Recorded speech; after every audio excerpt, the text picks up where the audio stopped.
Assalamu alaikum, Umran TV viewers. I have with me here Sheikh Imran Hussain, who actually needs no introduction. He is a senior scholar of Islam who has pioneered the work on Islamic eschatology. But there is something I would like to say as an introduction to him, which probably no one has mentioned before. I would like to say that Sheikh Imran is a poet.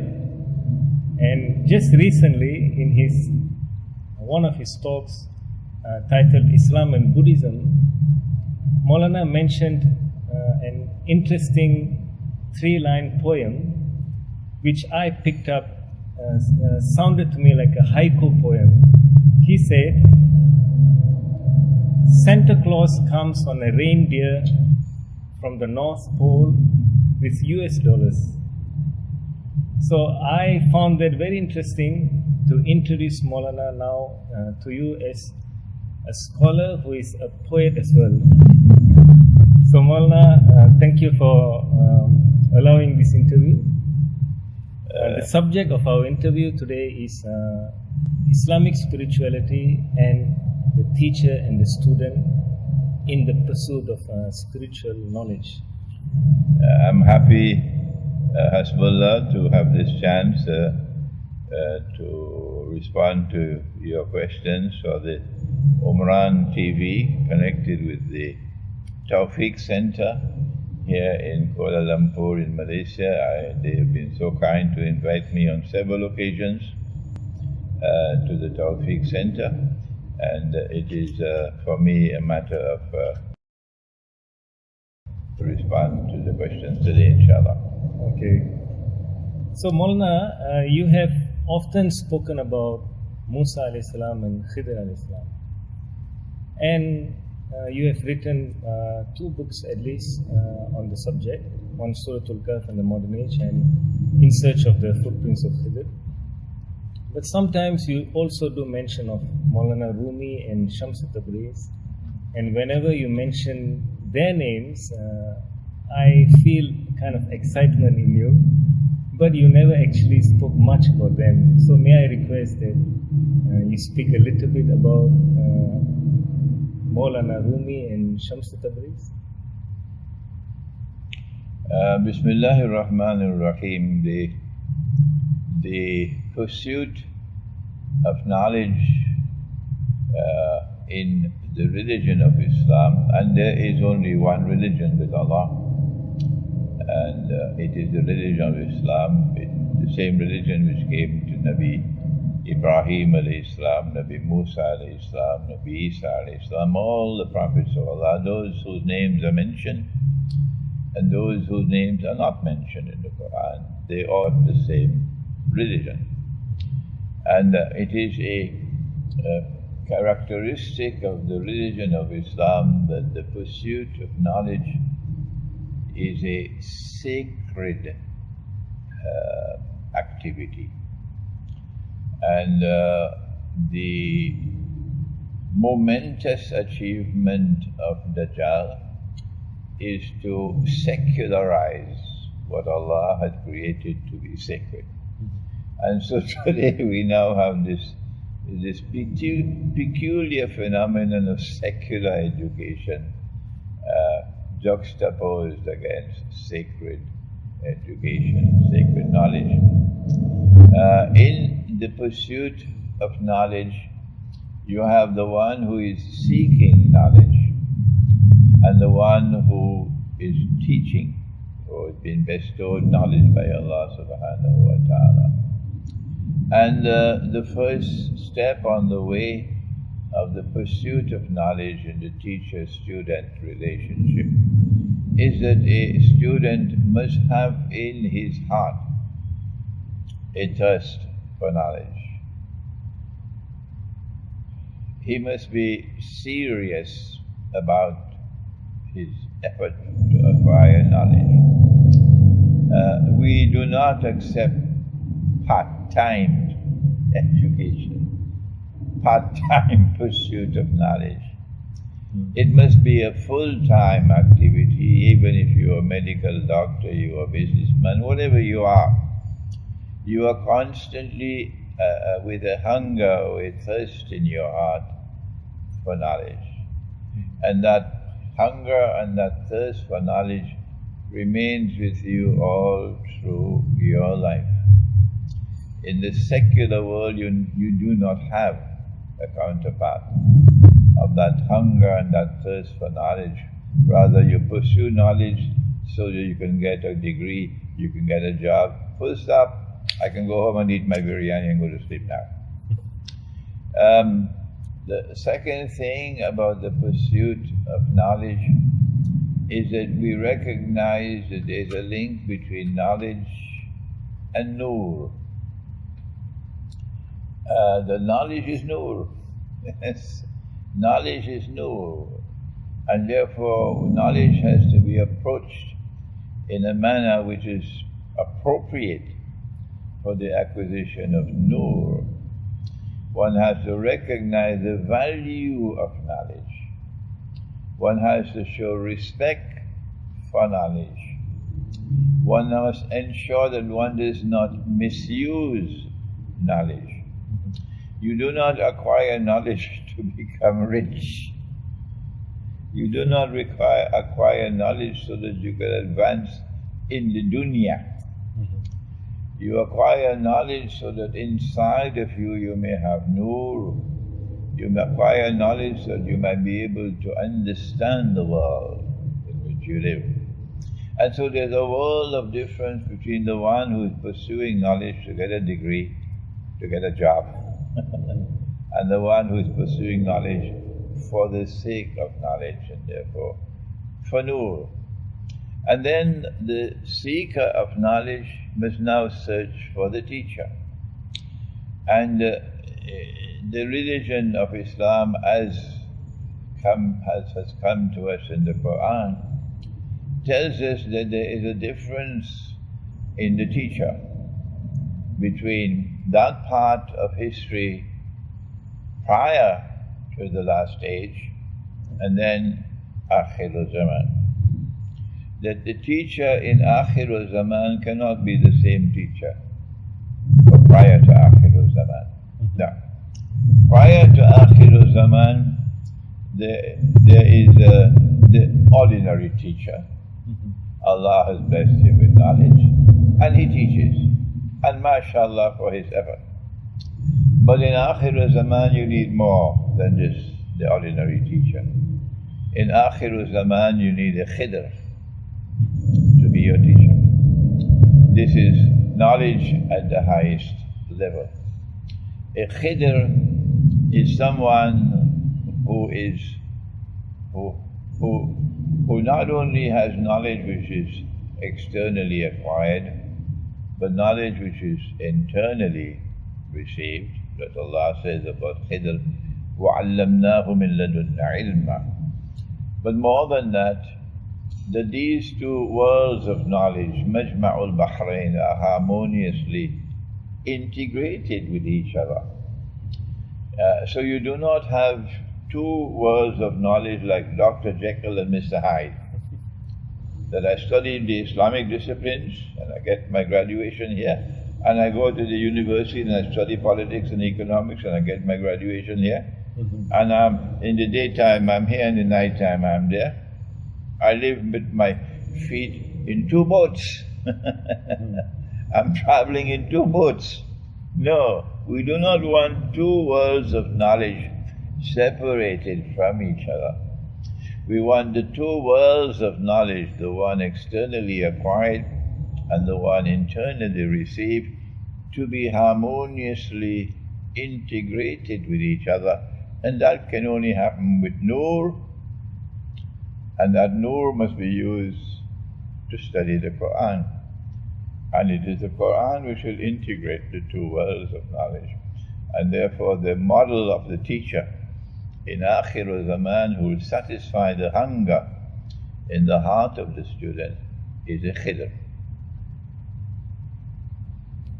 So what do you say, Maulana? Does everyone has a Khidr of his own, or do you identify someone to be the Khidr of the age?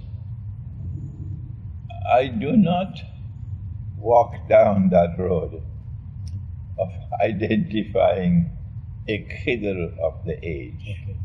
Nor do I advise anyone to walk down that road. If there is a Khidr of the age, it will be someone that Allah has chosen. And if Allah has chosen someone, then it is for Allah to give us the means to recognize him. So we should not be exercising our powers of discrimination to identify any Khidr of the age. But the student in search of a teacher must look for someone who is like Khidr. And my way of identifying him, that you might recognize him, is to look for his footprints. Yes. And that's why I wrote a little booklet in search of Khidr's footprints in Akhir Zaman. He is someone who embodies kindness and compassion. آتَيْنَاهُ رَحْمَةً مِنْ عِنْدِنَا. And he's also someone who's been blessed with knowledge from Allah directly to him. وَعَلَّمْنَاهُ مِنْ لَدُنَّا الْعِلْمَ. He's also someone who is very humble. The knowledge which Allah has given to you, I don't have that. And the knowledge that Allah has given to me, you don't have that. And he is the most learned of all men, and yet he speaks like this. Number two, he sits on a rock, not on the shifting sand. So even if with only one solitary voice, and he has no one in the whole world to support him, it doesn't bother him in the least. No. Sounds familiar. He does not care two peanuts if others agree with him or don't agree with him, because his focus is on Allah. And if he is confident in his heart that this is the truth that I have located and I am teaching, then he must please Allah. So he proceeds. And if it is the truth, it will survive. That is the nature of truth. It must survive. Nothing can prevent it. They can close the doors of every single masjid in the world on him. It doesn't matter to him. No. They can ban him, they can say what they want. It does not matter to him. Once it is the truth, it will survive and his views will prevail. But if it is not the truth, if he has made a mistake, it will go on. It will be forgotten tomorrow. And so this is how you search for your Khidr. In the book, Maulana, you mentioned when you were 18 years of age, you found your Khidr, referring to Maulana Ansari Rahimahullah. Could you say a little bit about that experience? In my case, it was different. My Khidr came to me. This is not the normal way. Mm-hmm. The normal way is you have to go in search of your Khidr. But I was 18 years of age, and my father and my grandfather, I don't know about my great-grandfather, but my father and my grandfather were both had significant commitment to Islam. And therefore I was brought up in a milieu in which I understood the importance of Islam. And the masjid was located just behind our home. So if I want to go to the masjid to the front door, I'll have to come out of the house, walk to the right, and then walk another road to the right, and then enter the masjid. But I could just jump over the wall from my backyard. I'm in the masjid. And because of the proximity of the masjid, and because of my father's commitment to Islam, I was already someone with an attachment to Islam. And then when I was about 13 years of age, my father died when I was 15. when I was about 13 years of age, 3 of our elder youths of the village, they came to my father. My father was a school principal, and he kept his children indoors lock and key. He was very careful who we mixed with. And they asked for permission for me and my brother to join an Islamic youth movement which was being established in our town. And my father gave permission. And so I started attending meetings every Sunday. And this was an exciting part of my life. I'm now introduced to others who were teaching me Islam. Of the 3 of them who were there to talk with my father, 1 has now passed away, but 2 are still alive. 1 is in London and 1 is in Toronto. They're both alive, they're older than me. And so by the time I had reached the age of 18, the Islamic youth movement had already given me some foundation in Islam, and I was one of the vice presidents of the national youth movement for the whole country at the age of 18. And then Maulana Dr. Fazlur Rahman Ansari, rahimahullah, arrived in Trinidad in 1960, and I was 18 years of age. And there was a lot of excitement. We had no Maulanas in our country. We had a Mulvi or Maulawi, 3 of them, but the term Maulana was not used.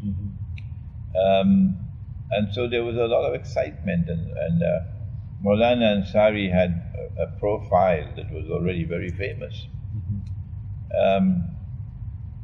And he came to my village masjid to lecture on Islam and science. And I was a student. I had just graduated from the best college in the country. And I wondered what possible connection could there be between Islam, which is a religion, and science. So I approached the lecture skeptically. But on the night of the lecture, the Maulana left me with my mouth open wide in astonishment. He was absolutely brilliant, and I was astonished, and I subsequently tried as best as I could to attend every lecture of his that I could. And then came the farewell program. He's leaving the country, and there's a huge crowd attending this last lecture, and I'm standing way down at the back of the hall, no place to sit down.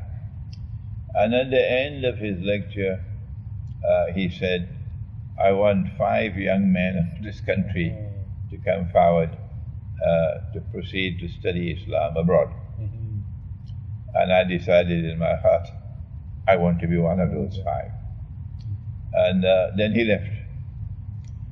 But the impact of his personality, the impact of his scholarship, his spirituality, all of them changed my life. It changed my life. It took me 3 years before I could go to Al-Azhar on a scholarship. But when I went to Al-Azhar University, I couldn't find that caliber of scholarship to which I was exposed at the age of 18. At 18, you're on the board. You're on the border now of being an adult scholar. So I'm not a little school, and I could recognize the value of his scholarship, and I couldn't find that scholarship at Al-Azhar. Even at that time. No. And I was about to leave Al-Azhar. My family were advising me, and I was choosing a career of law. And I was going to go to Britain and enroll in a school of law and study law, become a lawyer. Because I have a natural ability for the law. Then he wrote to me from Pakistan. He said, I got this news, it's broken my heart. I'm establishing an Institute of Islamic Studies in Pakistan. We're not yet ready to start, but I'm writing to you to come. There were three of us. Zaid Ali Bazel, who is now passed away, Abdul Wahid Abdul Hamid, who is a distinguished, learned writer on Islam, living in Britain, and myself. So out of the three of us, Abdul Wahid says, no, thank you, I'm heading for England. Okay. So he went to England, and he did a master's degree in history, I think, the London School of Economics perhaps, and emerged as a very famous writer, writing school books, for example, for Islamic schools. And Zaid Ali Bazel and myself decided to accept his offer, and we left and went to Pakistan. When we arrived there, the institute had not yet started. We were the first students. It's the best decision I ever made in my life, to leave Al-Azhar University and to go to study with Maulana Fadlur Rahman Ansari in Pakistan. And the years that I spent studying with him in Pakistan, it very plainly and clearly established for me that this man was indeed my khidr. Yeah. So now a little bit about critical thinking, Maulana. You always encourage your students to think critically, but now the academic world has almost exclusively claimed critical thinking for themselves. And in the secular universities, and especially the academic environment that Dajjal has created today, critical thinking is causing the young people, or this generation of people, to turn slowly away from Islam. So when you say critical thinking, could we say, are you speaking more about fiqh? And could you explain this thing called critical thinking? The universities are lying. They're lying when they say they are their foundation is on critical thinking. Rather, it is not critical thinking, it is an insistence on conventional thinking. What the universities have done is to establish themselves as policemen of knowledge and of thought. And if you dare step out of line, they will come with a chopper to chop off your head.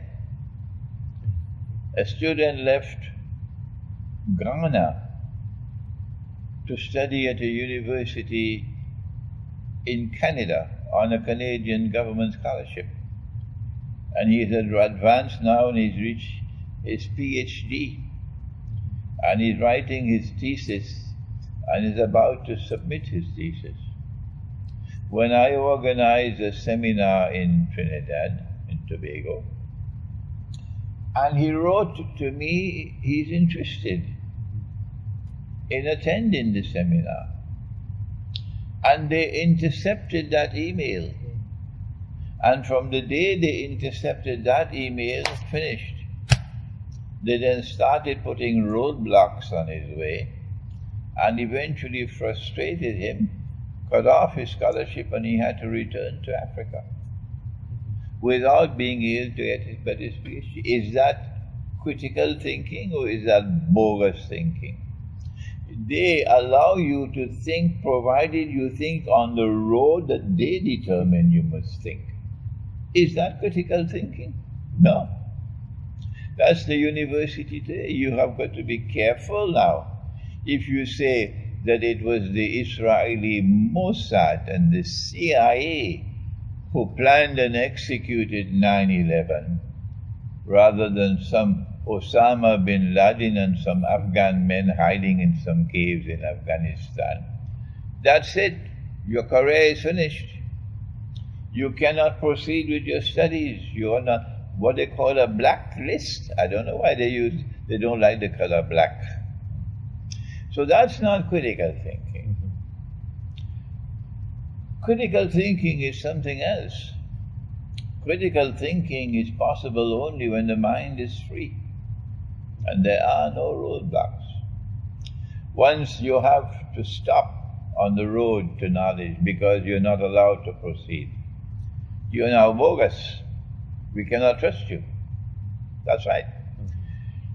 The one who is a critical thinker is the one who has absolute freedom to think, with nothing to stop him. So when I was saying goodbye to Maulana Fazlur Rahman Ansari to return to Trinidad in 1971, and he embraced me, I'm leaving for the airport, he put his hands out like this, said, Imran, when you go back to Trinidad, I want your hand to be like this, not like this.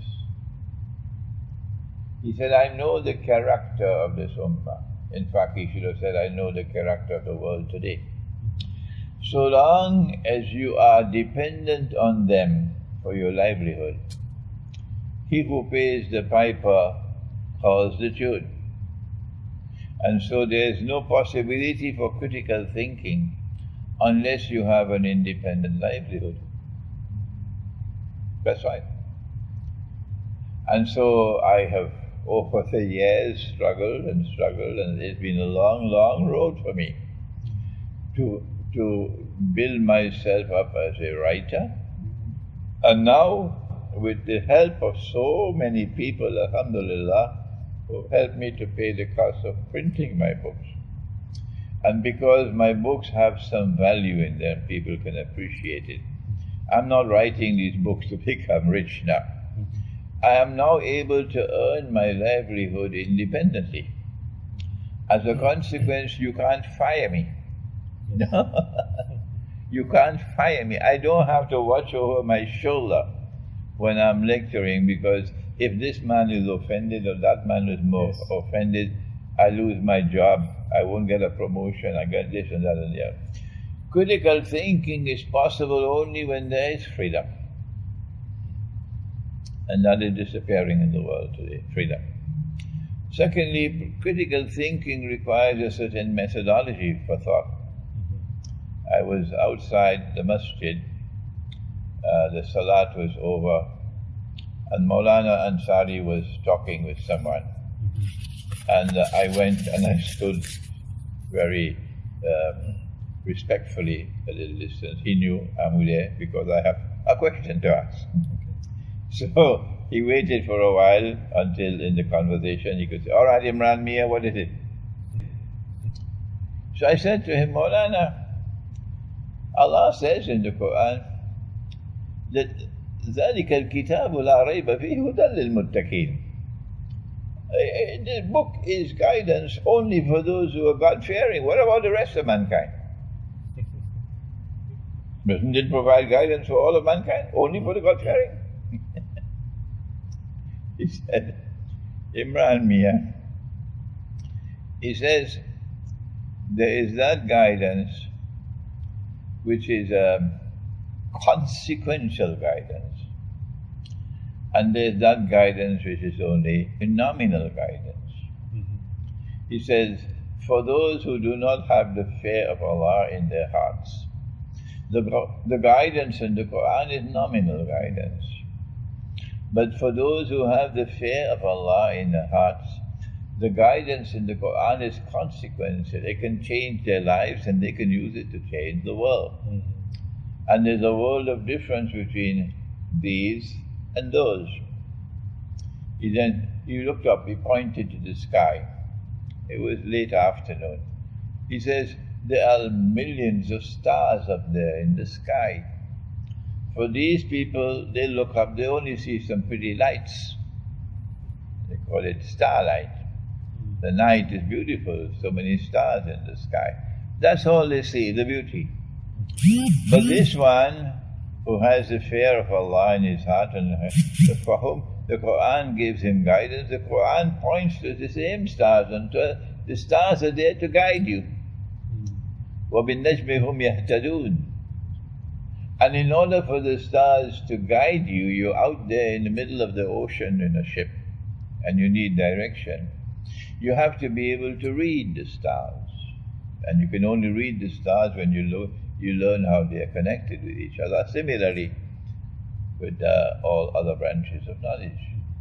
It is the connection between the verses of the Quran, the connection with different branches of knowledge and so on. that you can then be able to connect the dots and understand the world and proceed with the pursuit of knowledge. That is part of the essence of critical thinking.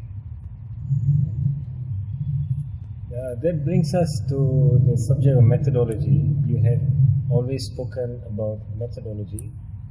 Now there is external knowledge, and you have explained something called internal intuitive insight. And there seems to be a methodology for both. And the secular education or the universities or whatever is acquired externally, including the Darul Ulum, they have designed a certain traditional way of teaching and acquiring that knowledge. Until today, they also speak about, especially in this region, Malaysia, Indonesia, Singapore, they speak constantly about sanad. Where have you learned this book from? Which teacher have you learned this book from? Or how did you know this subject? Where is your sanad? In the same way, as far as internal knowledge is concerned, most of the Sufi spiritual groups in the world today speak of a silsila, that the student must go to a teacher who has a teacher until it reaches the Prophet ﷺ. And is your silsila authentic? Now, I have heard you, Maulana, mention many times that the methodology for both has now changed because of the times that we are living in. Could you explain a little bit about this change, why this change, and how this has changed? The methodology for the pursuit of knowledge externally acquired has not changed. It is that they were using a defective methodology. And Maulana Fadlur Rahman Ansari had to come forward in his book, The Quranic Foundations and Structure of Muslim Society, to correct that defect. Knowledge, the pursuit of knowledge in Islam requires that we recognize that absolute truth is located in the Quran. Only the Quran delivers absolute truth. All else beside the Quran is relative. Only the Quran is absolute. And hence it follows that the Quran must sit in judgment of knowledge located outside of the Quran. And so a hadith cannot have the same status as the Quran. If a hadith is in harmony with the Quran, then we can close our eyes and accept it. But what do we do when we find a hadith which is in conflict with the Quran? This is where Maulana Fadlur Rahman Ansari has made his mark in correcting defects in the methodology. That Nabi Muhammad bin A'udhu Billah married a child. He married a child. And the hadith is in Sahih Bukhari, it is Sahih Muslim, it's all the books. That Aisha radiallahu ta'ala anha was 6 years of age when the marriage took place. And she was 9 when the marriage was consummated. Well, we're not concerned with the date of consummation. We're concerned with the date of marriage. And this hadith is in manifest violation. It is in violent conflict with the Quran, where the Quran insists that you cannot marry a girl until she's reached the age of puberty. When she's reached the age of puberty, now she can become a mother. Only now she's a woman, and marriage is always a nisa. And the Quran says, "Nisa'ukum harsul lakum fa'tu harsakum anna shi'tum." That they are your fields that you plow when you plant the seed. And if Allah so wills, the seed can germinate and the baby can be born. But a girl prior to the age of puberty does not qualify as a field that can be plowed for planting a seed. It's elementary. So how can you marry a girl at that age? This hadith is in violent conflict with the Quran.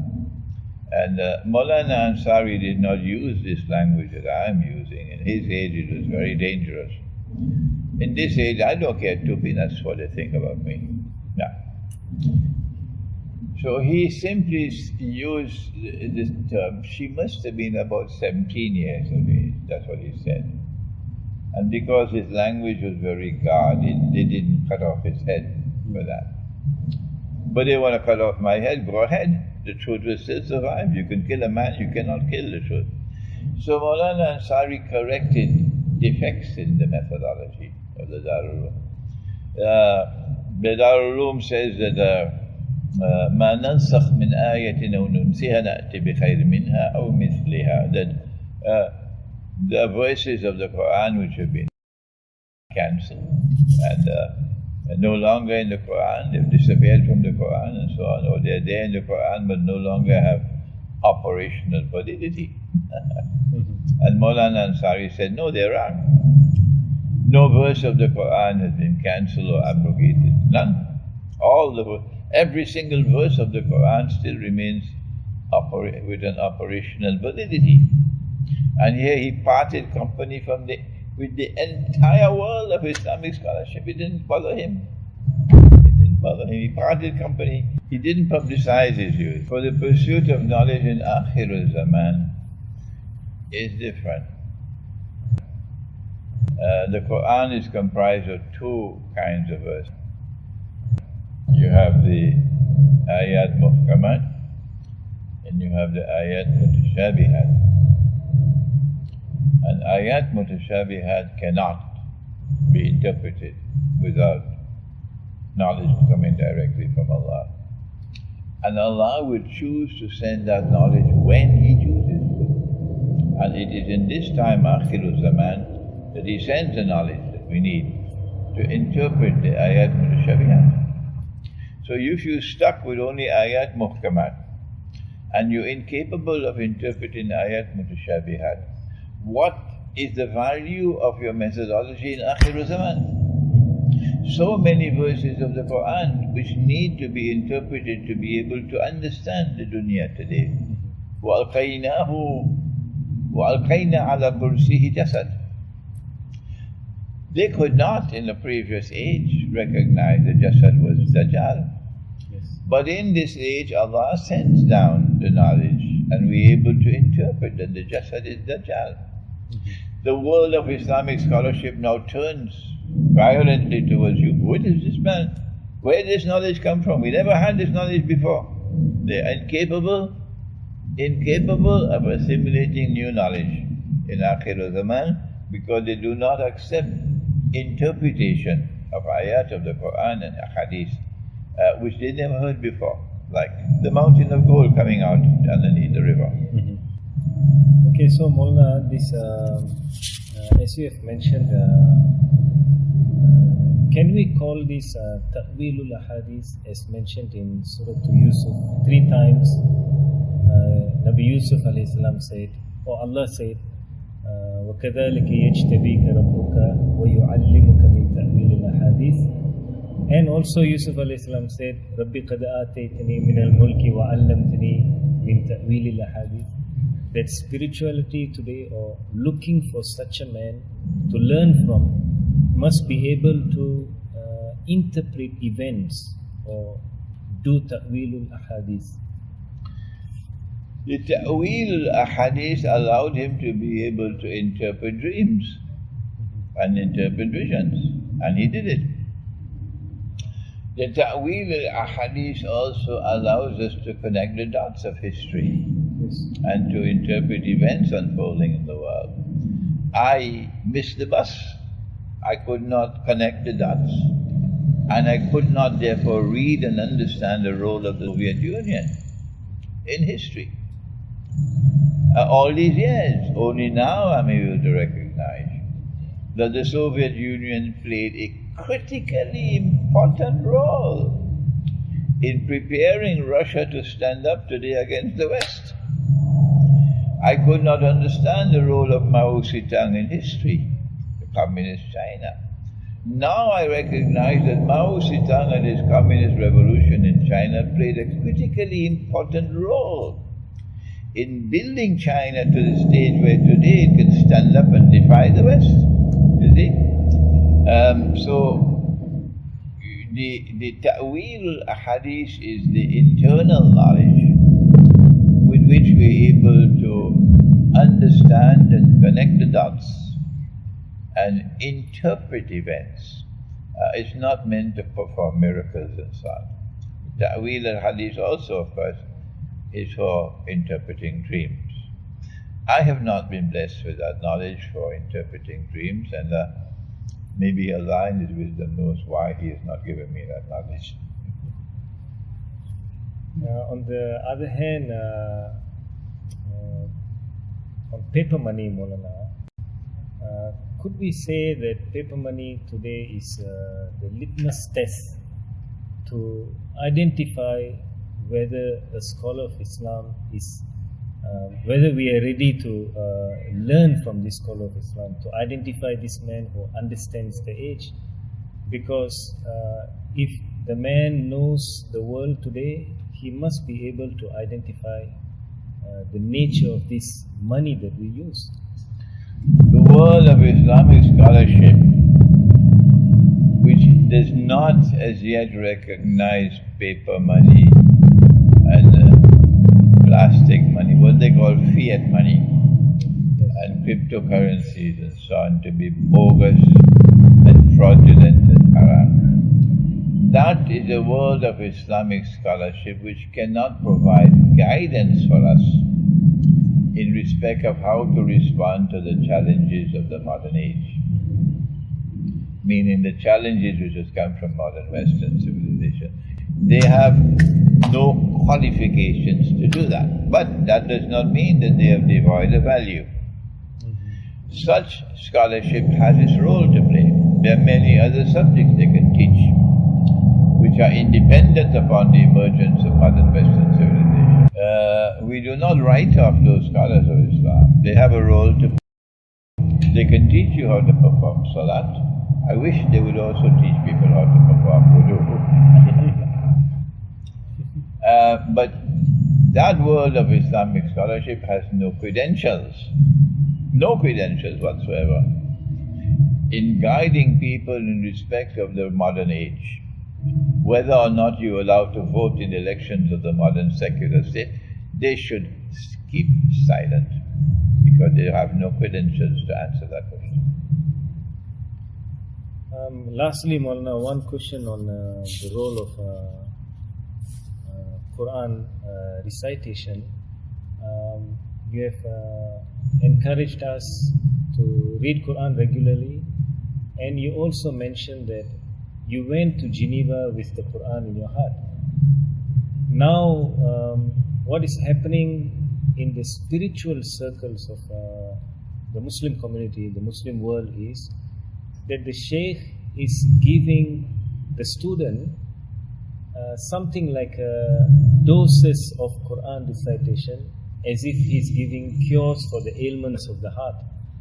So they have only reserved the recitation of the Quran as if it is shifa for the person's diseases of the heart. I have heard some sheikhs also discourage the students from reciting the Quran. They have said, this is not for you at this stage, you will not be able to understand the meanings or grasp the meanings now. And they have said, okay, maybe a few pages a day is enough for you. So how do we look at these kind of teachers, Maulana, if we are to, you have encouraged us so forcefully to take it up as a habit, but then in the world of Islamic scholarship, we don't really find that, especially in the spiritual circles. Allah says about the Quran that He sent it لِقَوْمِ يَتَفَكَّرُونَ. He sent it to people who think. He never said He sent it to the ulama. Every single believer has been endowed with the capacity to think. Everyone.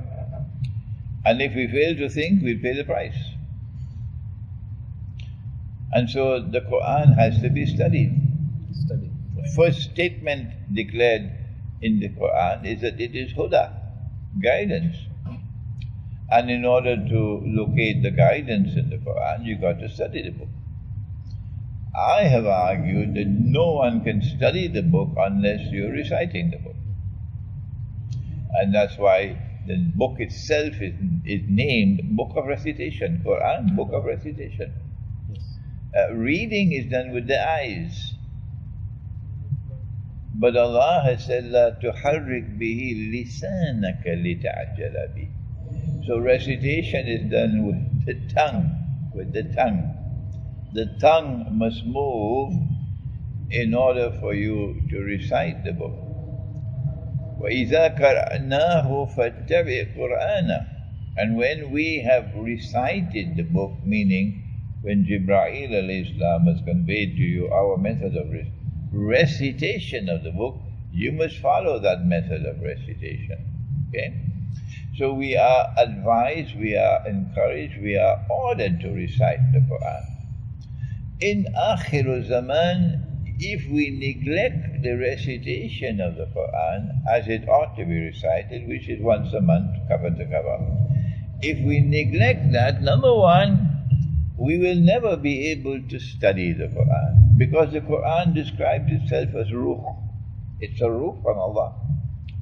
And as a ruh from Allah, it's a living thing. The Quran knows if you are reciting the Quran or not. The Quran knows if you're neglecting the Quran. The Quran knows if you're reciting the Quran only mechanically. Okay? The Quran knows if you're reciting the Quran with no understanding. All of these things the Quran knows.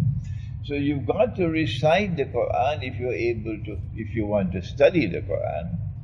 And the recitation of the Quran eventually must be with understanding of what is in the Quran. But there's a second reason why we need to recite the Quran in Akhir Zaman. This is the age of the greatest danger of all. You are subjected to danger of all kinds. The danger of attacks from Dajjal, the danger of attacks from Gog and Magog, the danger of what Dabbatul Al can do to us. And how do we respond? Amongst the dangers of Akhir Zaman is the time will move faster and faster. A whole year will pass like a month, a whole month like a week. If you have the perception that time is moving faster and faster, the implication is that Dajjal has you in his embrace. You've got to slow down. And it is the Quran, the recitation of the Quran with the moon that will help you to slow down. But the Quran has yet another function to perform in Akhir Zaman, saving you from the embrace of Dajjal. وَإِذَا قَرَأْتَ الْقُرْآنَ جَعَلْنَا بَيْنَكَ وَبَيْنَ الَّذِينَ لَا يُؤْمِنُونَ بِالْآخِرَةِ حِجَابًا مَسْتُورًا. Allah, when you recite the Quran as it ought to be recited, Allah will place a hijab to separate you from those who are wicked and who want to damage you and attack you. And that hijab, I can translate it as a covering, and they say it's invisible hijab. But the Quran, which is a ruh from Allah, performs this miraculous function of protecting us from dangers in Akhir Zaman. This is what they do not understand when they said to the people, you don't have to recite the Quran. So Musa alayhi salam actually undertook a long journey to physically go and be in the company of Khidr alayhi salam. So can we say, Maulana, that it is a requirement to keep physical company with the teacher?